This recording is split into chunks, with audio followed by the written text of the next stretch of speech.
Coffee పొడి వేసింది.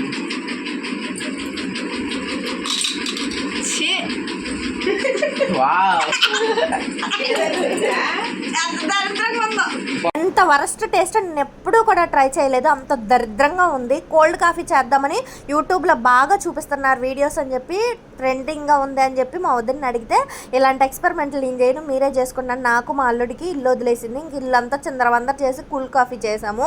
యాక్చువల్గా ఒక 4 టేబుల్ స్పూన్లు కాఫీ పొడి, అదే స్పూన్తో 4 స్పూన్లు పంచదార వేసి 3 క్యూబ్స్ వేసి మిక్సింగ్ చేసిన నీళ్ళగానే ఉంది వదిన అని అడిగితే, అది ప్లేట్లో వేసుకొని టీ వడకట్టేదంతా తిప్పు నొరగొచ్చిద్దండి. సరే అని చెప్పి అలాగే చేస్తున్నా. ఇక్కడ మా వదిన కామెంట్ కూడా వస్తుంది, రోజు మీ అత్తతో ఇలా చేపించరా, శుభ్రంగా తగ్గిపోద్ది ఒళ్ళంతా అని చెప్పి కూడా అంది. ఇంకెక్కడ చేసేటప్పుడే మా వదినకి ఏమాత్రం డౌట్ వచ్చిందో ఏమో, నేను వెళ్ళిపోతానని అక్కడ నుండి పాలు తీసుకొని మీ హాట్ కాఫీ పెట్టుకుంటా, నాకు వద్దని చెప్పి వెళ్ళిపోయింది తప్పించుకొని. అసలు యూట్యూబ్లో చూపించినంత ఏం బాగోలేదు, చాలా దరిద్రంగా ఉంది. ఎప్పుడు మీరు ట్రై చేయకండి. నా వీడియో నచ్చితే లైక్ అండ్ షేర్, సబ్స్క్రైబ్.